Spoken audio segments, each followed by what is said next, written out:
Can you imagine a world where the US dollar and the US empire aren't at the top? Well, that's the world we are heading into right now. They call it a multipolar world.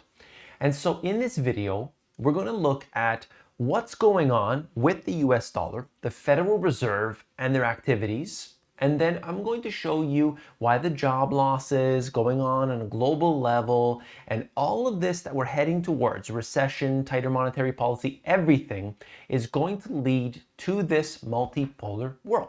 It might be a little extreme to think about. No, it's impossible. How could we ever end up in that way? But I'm going to show you what's happening and give you one layer peeling back on that onion to explain it at a little bit of a deeper level. So if you'll stay with me here, I'm going to show you what's happening, beginning with Fed officials warn that they may need to lift rates to a higher peak. You got to know that stock market, they completely ignored this. They did not factor this in at all. Like literally, whatever the Fed says now, it doesn't even matter. Because the belief is in 2023, they're going to cut interest rates. They may not get that. And if they don't get that, then we have a problem. But up until that point, markets don't care. So here we are, okay? Data shows that the US labor market is tightening, governor says. Bostic favors staying on a gradual path, but is open to going higher. You may have seen that before. A lot of things I was posting about it on Twitter. I noticed a lot of others as well. Essentially, he said, this is Waller, would endorse going into this range of 5.1% to 5.4%, depending on how the data comes through. Others had basically said, look, if things get really tight, then we got to go further, but let's stay within that range. So 5.1% to 5.4%, that's what Neil Kashkari had said. That's what others have said, okay? So this is what's happening. They are tightening their monetary policy. As a result of this, companies, businesses, jobs, they are affected. And so I hope you can see where I'm going with this. It's not just about what the Fed is doing. There's much more to it than that. Look at the next one. Here we have it. You could see Ford to cut 2,300 jobs in Germany, around 1,300 or 1 in 5 UK jobs to go. Electric cars require less labor, according to Ford. So you bring the electric vehicles in, you have to do all the mining of all that cobalt and all that lithium, but that goes on in different countries. By the time they are manufactured in your country, well, we don't need as many people. There's less parts, there's less stuff. So therefore, we can get rid of more employees. The only reason we would need more employees is to scale up. Okay, so we'll see what happens there. GM cutting hundreds of white-collar jobs. So it's not just the factory workers, it might come from the white-collar jobs as well, simply trying to streamline things, get rid of people. This is all happening at the exact same time. Nordstrom is going to exit Canada, laying off 2,500 employees. So they're getting rid of their stores, just like all other retail, going away from retail. Retail is not going to be what it once was. They are trying to change. I just talked about it with LA. LA is trying to basically convert, I think it was Orange County. Orange County was trying to convert their shopping malls and things into places for people to live, affordable housing and so on.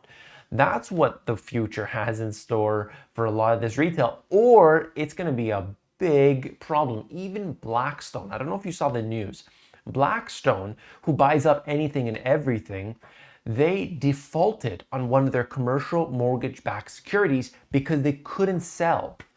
Wow, this is Blackstone.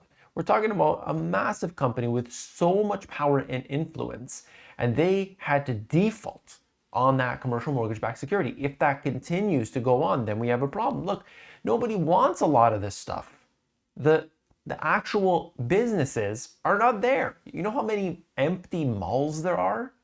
And of course, these empty malls, they have this reverberating effect because there was once jobs there was once businesses there. And now you're just taking that real estate, it's just there's nothing going on. Or even sometimes you have a mall that's basically dying, nobody's really there, and that whole area around it, people aren't shopping there, the businesses are dying. It's just, it really brings the economy locally down. So they need to change that. I've made the case for changing those into indoor greenhouse growing facilities where they stack them up, vertical growing. I've seen many instances like this, and that could be something that feeds the population instead of saying, oh, I live in, let's say, New York, and in the wintertime, I got to get stuff from Mexico because that's just the way this thing goes with globalization. I got to bring in my products from Mexico. Wouldn't it be better to get it from down the street? Yeah, that has its own issues, and there's no doubt about it, but I would want my stuff growing from down the street versus having to get it from a different country. That's just the way I see it. Look at the next one. We go in laid off tech workers driving the startup creation, which is interesting. A survey of 1,000 laid off tech workers found that 63% of respondents started their own company after the layoff. I have a feeling that a lot of these people started a business around AI, and I put that in quotes because I've seen just about everything being considered AI today. You look at an app and there's nothing artificial intelligence about it, nothing intelligent about it, but they just put AI around it, and then there you go, you have a brand new business. That's what's going on today for a lot of people. But it's good to start up businesses. I'm not saying that they shouldn't, but this is what goes on. Hopefully they're successful. Most businesses do fail, and that sometimes does take a little while for people to recognize that. China's retirement age. This is talking about basically millions and millions of people. In fact, as they say at the beginning here, China loses workforce almost the size of Germany in 3 years. So they're talking about how they may have to actually increase the retirement age in China because there's not enough workers coming in. They've got a very big problem with their population, not enough people, that young people, to basically help out with the older people. This is a problem not for China. It's going on in Europe. It's going on in Japan, and that presents itself with an issue. All of this today, connected in with what's happening with the multipolar world. You might think these are all disconnected. I see the comments all the time. What's the point here? You got to see what happens. Look at the next aspect, the state of personal finance. This is just showing you, there's many things in here, but more than 1/3 of Americans making over $100,000 for their household income reported living paycheck to paycheck. 1/3. And I've seen other reports showing that number to be much higher, 60%, even in the 100,000 plus category. Depends on where you live. Okay, $100,000 in San Francisco, not that much. $100,000 in some small town in the middle of nowhere, that's living like a king. Millennials are the generation that worries the most, 67% noting that they worry daily because they don't have enough money to pay for the stuff. The stuff has become too expensive. They're not in the position where they bought a home 30 years ago when things were cheap. They're in the position where they are now in a home. Maybe they're in a condo. Maybe they just live with their parents, and they don't have enough for everything, and the prices are rising. So that's what's happening right here. And how does this all change? How does this all come about? Well, this is from our good friends at the World Economic Forum. Yes, your friend and mine, Klaus Schwab. Here's what talks about a common currency for Latin America mean for globalization. Now, this is an interesting article. In fact, I've taken the liberty of breaking it down for you right here and now.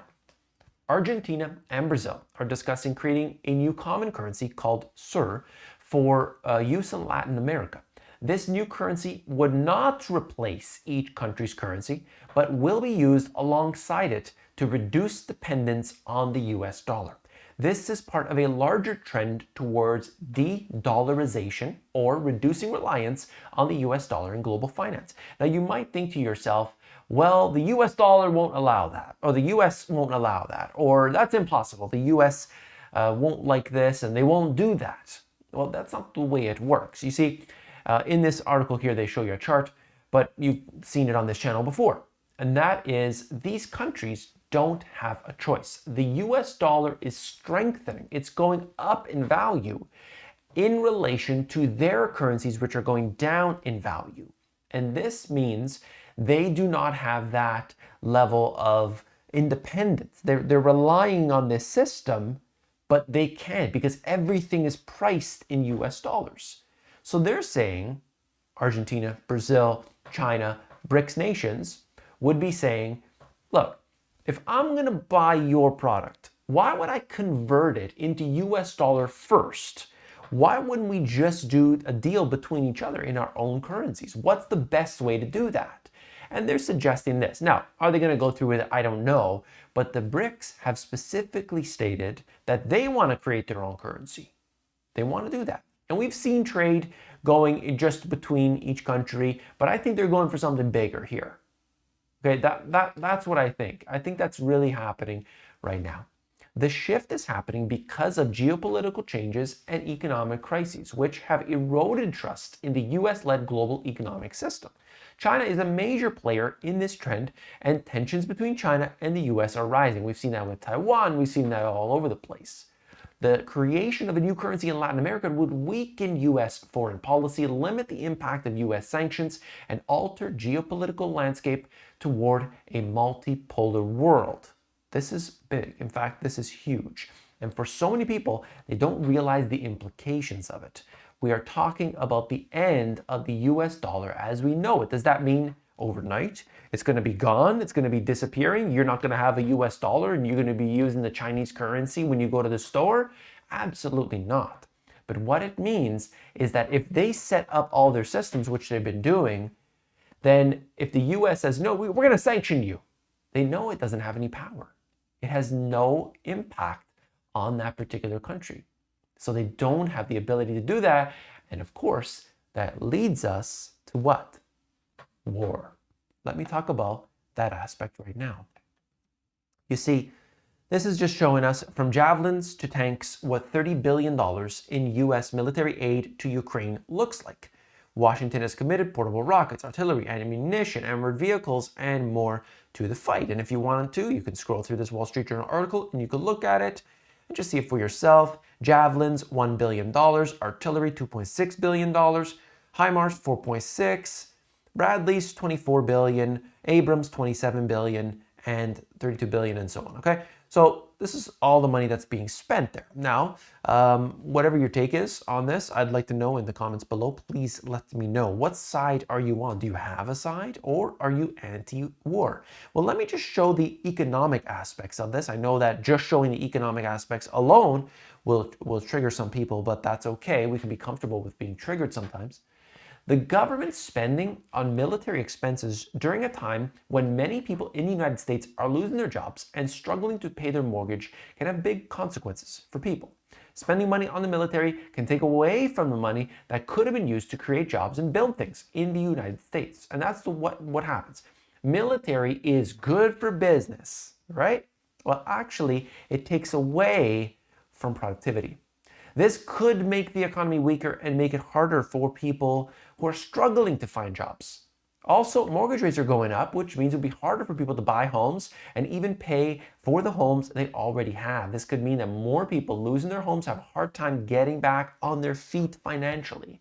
When people lose their jobs, they have less money to spend, which could slow down the economy even more. It also makes it harder for them to find new jobs in the future. So overall, the government needs to be careful on how it spends money through these tough economic times. They need to think about how their decisions will affect people and work to find solutions that both help the national security and the economy. They need to do things that are a little bit more, let's just say, proper.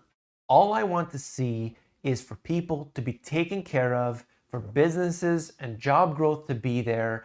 And unfortunately, today, it looks like that's not the case. And we are headed towards a time in which we're not going to see the advantage of the US dollar, the monopoly, and this insatiable appetite for US debt in the next several years. It's going to take time.